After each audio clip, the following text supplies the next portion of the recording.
വചനം 12 വാക്കർത്ഥം. വലഖദ് ഖലഖന തീർച്ചയായും നാം സൃഷ്ടിച്ചുണ്ടാക്കി അൽ ഇൻസാന മനുഷ്യനെ മിൻ സുലാലത്തിൻ സത്തിൽ നിന്ന് മിൻ തീൻ കളിമണ്ണിൽ നിന്നുള്ള. വലഖദ് ഖലഖനൽ ഇൻസാന മിൻ സുലാലത്തിൻ മിൻ തീൻ തീർച്ചയായും മനുഷ്യനെ നാം കളിമണ്ണിൽ നിന്നുള്ള സത്തുകൊണ്ട് സൃഷ്ടിച്ചുണ്ടാക്കിയിരിക്കുന്നു. വചനം 13 വാക്കർത്ഥം.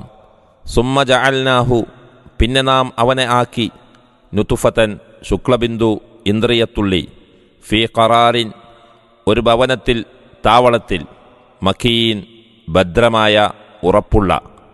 ثم جعلناه نطفة في قرار مكين പിന്നീട് നാം അവനെ ഭദ്രമായ ഒരു ഭവനത്തിൽ അഥവാ ഗർഭാശയത്തിൽ ശുക്ലബിന്ദുവാക്കി വെച്ചു. വചനം 14 വാക്കർത്ഥം. സുമ്മ ഖലഖന പിന്നെ നാം സൃഷ്ടിച്ചു അന്നുതുഫത ശുക്ലബിന്ദുവെ ഇന്ദ്രിയത്തുള്ളിയെ അലക്കത്തൻ രക്തപിണ്ഡമായി രക്തക്കട്ടയായി. ഫഖലഖന എന്നിട്ട് നാം സൃഷ്ടിച്ചു അൽ അലക്കത രക്തപിണ്ഡത്തെ മുദ്ഗതൻ മാംസപിണ്ഡമായി മാംസക്കട്ടയായി. ഫഖലഖന എന്നിട്ട് നാം സൃഷ്ടിച്ചു അൽ മുദ്ഗത മാംസപിണ്ഡത്തെ ഇദ്വാമൻ എല്ലുകളായി. ഫകസൗന എന്നിട്ട് നാം ധരിപ്പിച്ചു അൽ ഇദ്വാമ എല്ലുകൾക്ക് ലഹ്മൻ മാംസം ഇറച്ചി. സുമ്മ പിന്നെ അൻശഅനാഹു അവനെ നാം ഉത്ഭവിപ്പിച്ചു ഉണ്ടാക്കി ഖൽഖൻ ആഖർ മറ്റൊരു സൃഷ്ടിയായി. ഫതബാറക അപ്പോൾ അനുഗ്രഹസമ്പൂർണനായി നന്മയേറിയവനായി മേന്മയേറിയവനായി അല്ലാഹു അഹ്സനുൽ ഖാലിഖീൻ സ്രഷ്ടാക്കളിൽ ഏറ്റവും നല്ലവനായ അഥവാ ഏറ്റവും നല്ല സ്രഷ്ടാവായ. ثم خلقنا النطفة علقة فخلقنا العلقة مضغة فخلقنا المضغة عظاما فكسونا العظام لحما ثم أنشأناه خلقا آخر فتبارك الله أحسن الخالقين പിന്നെ ശുക്ലബിന്ദുവെ രക്തപിണ്ഡമാക്കി സൃഷ്ടിച്ചു. പിന്നീട് രക്തപിണ്ഡത്തെ മാംസപിണ്ഡമായും സൃഷ്ടിച്ചു. പിന്നെ മാംസപിണ്ഡത്തെ നാം എല്ലുകളായി അഥവാ അസ്ഥികൂടമായി സൃഷ്ടിച്ചു. അനന്തരം എല്ലുകൾക്ക് നാം മാംസം ധരിപ്പിച്ചു. പിന്നീട് നാം അതിനെ മറ്റൊരു സൃഷ്ടിയായി ഉത്ഭവിപ്പിച്ചു. അപ്പോൾ ഏറ്റവും നല്ല സൃഷ്ടാവായ അല്ലാഹു അനുഗ്രഹസമ്പൂർണനാകുന്നു. വചനം 15 വാക്കർത്ഥം. സുമ്മ ഇന്നക്കും പിന്നെ നിശ്ചയമായും നിങ്ങൾ ബഅദ ദാലിക അതിനുശേഷം ലമയ്യത്തൂൻ മൃതദേഹങ്ങളാകുന്നു മരണപ്പെട്ടു പോകുന്നവർ തന്നെയാണ്. ثم إنكم بعد ذلك لميتون പിന്നീട് നിശ്ചയമായും നിങ്ങൾ അതിനുശേഷം മൃതദേഹങ്ങളാകുന്നു. വചനം 16 വാക്കർത്ഥം.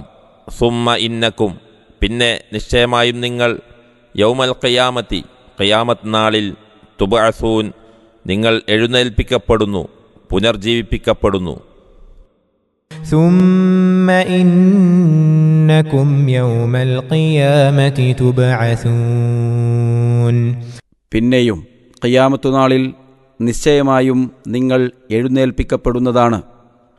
12 മുതൽ 16 വരെയുള്ള വചനങ്ങളുടെ വിശദീകരണം. സൂറത്തുൽ ഹജ്ജ് 5-ാം വചനത്തിൽ കണ്ടതുപോലെ മനുഷ്യ സൃഷ്ടിയെ സംബന്ധിച്ചുള്ള ഒരു വിവരണമാണ് ഇവിടെയുള്ളത്. അതിൻ്റെ വിശദീകരണം അവിടെ കഴിഞ്ഞു പോയിട്ടുണ്ട്.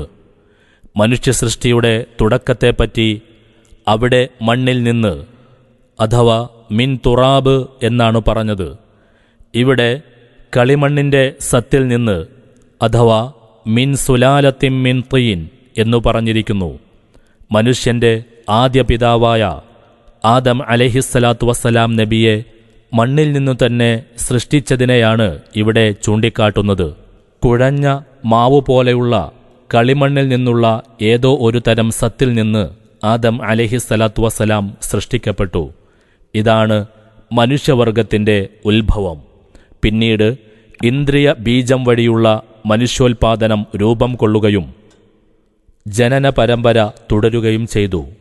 പിതാക്കളിൽ നിന്നുള്ള ശുക്ലബീജം മാതാക്കളുടെ ഗർഭാശയത്തിൽ സ്ഥലം പിടിക്കുന്നതിനെയാണ് ഭദ്രമായ താവളത്തിൽ വെച്ച് എന്നു പറഞ്ഞത്. മാംസപിണ്ഡത്തിൽ ക്രമേണ അസ്ഥികൂടം രൂപപ്പെടുത്തുകയും അസ്ഥികളിൽ മാംസം ധരിപ്പിച്ച് ഒരു പുതിയ സൃഷ്ടിയായി അംഗങ്ങളും സൂറത്തു ഹജ്ജിൽ പ്രസ്താവിച്ചത് സുമ്മ നുഖ്രിജുക്കും തിഫ്ല, പിന്നെ നാം നിങ്ങളെ ശിശുക്കളായി പുറത്തുകൊണ്ടുവരുന്നു എന്നായിരുന്നു. ഏതായാലും മുൻകാലങ്ങളിൽ മിക്കവാറും അജ്ഞാതമായിരുന്നതും ക്രിസ്താബ്ദം 19-ാം നൂറ്റാണ്ടിലെ ഗവേഷണ ഫലങ്ങൾ വെളിപ്പെടുത്തിയതുമായ ഗർഭശാസ്ത്രവിജ്ഞാനങ്ങൾ ഖുർആൻ മുമ്പേ പ്രസ്താവിച്ചു കഴിഞ്ഞിരിക്കുകയാണ്. ഈ പ്രസ്താവനയിൽ വല്ല വ്യത്യാസവും ഉള്ളതായി ശാസ്ത്രത്തിന് കണ്ടുപിടിക്കുവാനോ തെളിയിക്കുവാനോ കഴിഞ്ഞിട്ടില്ല, കഴിയുകയുമില്ല. അനേകം സ്ഥിതിമാറ്റങ്ങൾക്ക് വിധേയമായ മനുഷ്യോത്ഭവ ചരിത്രം വിവരിച്ചതിൽ നിന്ന് അവൻ്റെ മരണാനന്തര ജീവിതത്തിലേക്ക് അവന് പാഠം ലഭിക്കേണ്ടതുണ്ടെന്ന് അള്ളാഹു തുടർന്ന് ചൂണ്ടിക്കാട്ടുന്നു. വീണ്ടും അവൻ്റെ സൃഷ്ടി മഹാത്മ്യങ്ങൾക്കുള്ള പല ദൃഷ്ടാന്തങ്ങളും എടുത്തു കാണിക്കുകയും ചെയ്യുന്നു.